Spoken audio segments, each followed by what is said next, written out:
Brandy Arnault, brandyarnaultfineart.com. I have less than an hour to finish a painting. This is not my average painting. This is a commission.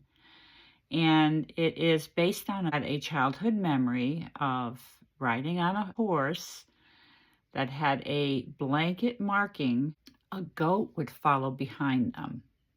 I did ask AI to create an image for me to work with. Because there was no images to work with. That's a memory. So it's almost done.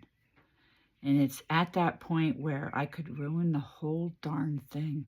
And even though I have 30 years experience, probably the only thing I've learned, or maybe the most valuable, let's say the most valuable thing I've learned, was that you can ruin a painting very quickly.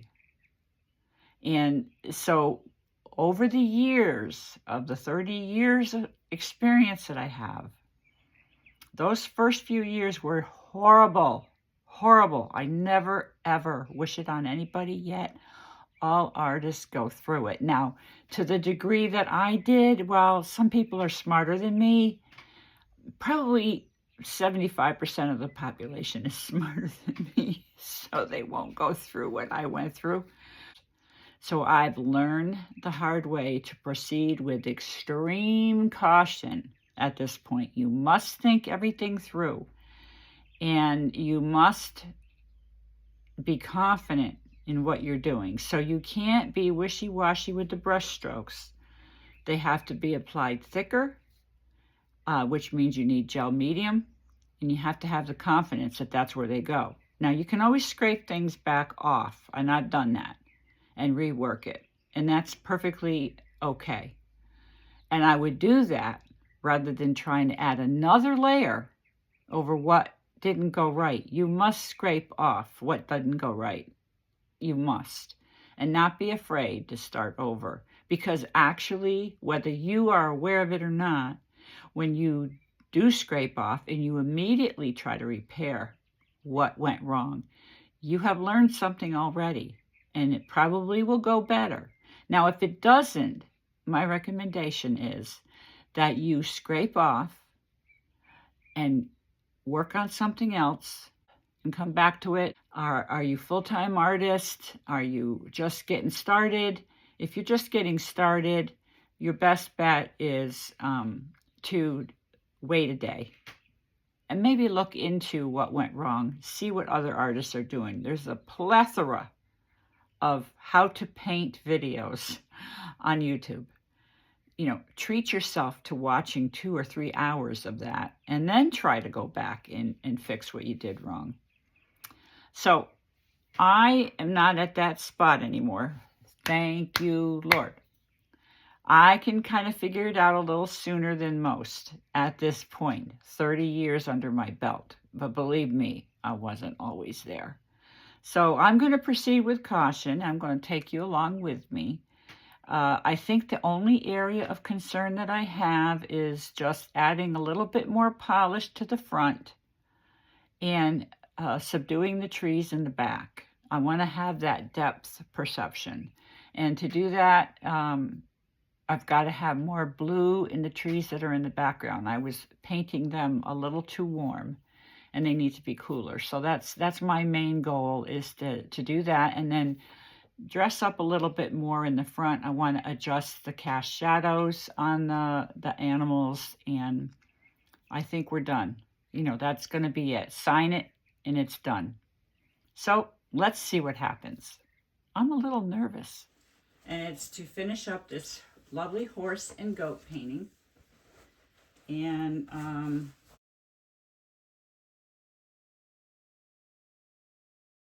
because although they're going to see this, what's going to keep them in the painting is interesting things back here. I want to fix right here.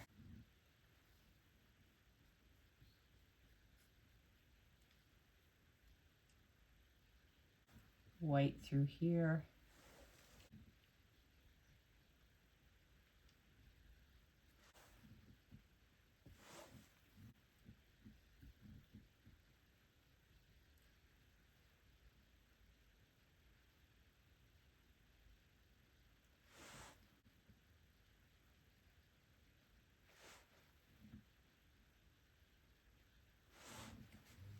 want this to be that this person who receives it just wants to keep looking at it. They just want to keep looking at it. It's just something that they can't take their eyes off of. And here you see me create more cloud structure, and that's to balance the composition. If all the clouds were on the left side, it wouldn't look right. So we're just adding a tiny bit of cloud structure on the right side for balance.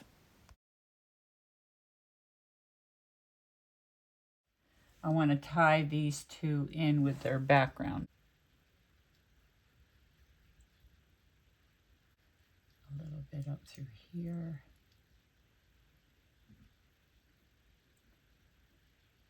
See if we can make this work a little better. Same thing going down here. So with the goat's legs, I like that it's really just a suggestion, but I'm adding just a little bit of color to the back area and maybe a pop in the front. So this is the only little spot that I'm going to show where I'm thinking about what I'm going to do next. I do have in the original video a lot of footage of me just sitting here thinking, but in the interest of time, I'm only going to include this one little spot. The important thing is, in the beginning of the video, if you remember, I was talking about you have to know what you're going to do next, and that's what's going on now. I'm trying to come up with a formula to finish this painting. I'm going to build up some leaf pattern around here, but keep a shadow of this back here to give it depth.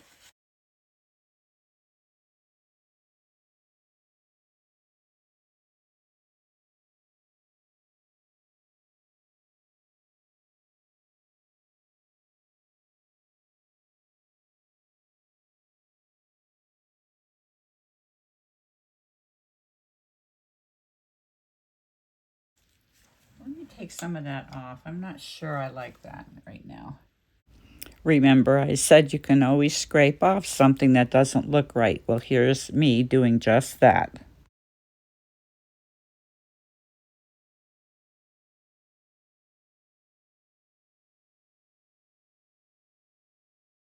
So by scraping like this, I'm seeing a good dark and light pattern. So the scraping brings out the areas of the tree that the sun would be hitting. It's clearer for me to see that right now. So I'm going to try to work in that direction.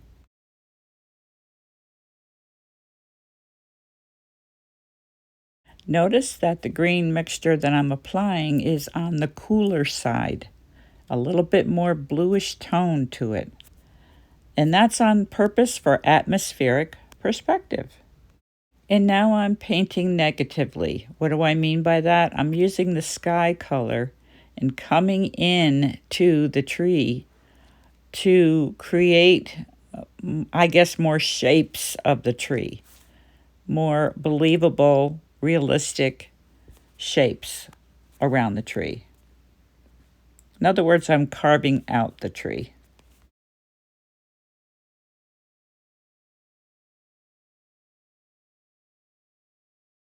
Let me just see what happens if I darken through here,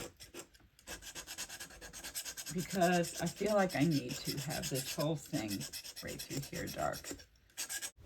All right, so here's another episode of me scraping off. It's important that if you do have built up layers when you're oil painting, that you do scrape off if you're going to reapply something new. It's always a good idea to scrape down as much as you can. That's so you can get clean, clear color. And do you notice that the green in the front is much warmer than the green of the trees behind the goat? And so now I'm just trying to add some more planes to the ground on this painting, and usually to indicate depth.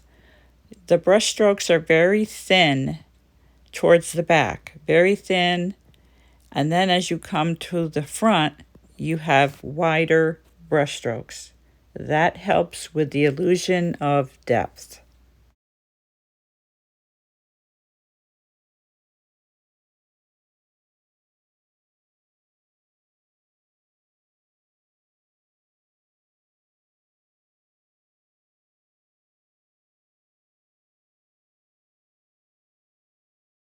So I am asking the question like Tim Cunningham does, what bothers me the most? And the horse just feels a little bit out of place here.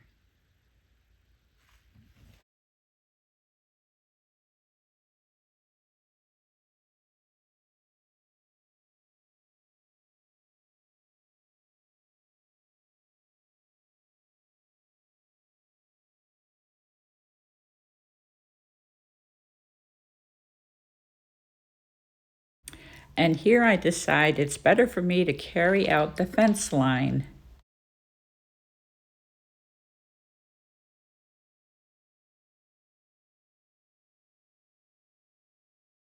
One other thing I wanted to do is have some flowers. And so we start with the stems first.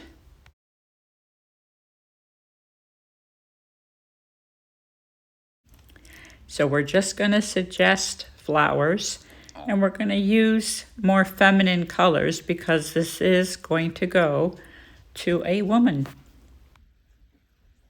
And notice as I approach the back area that the blooms are smaller. That's for depth perception.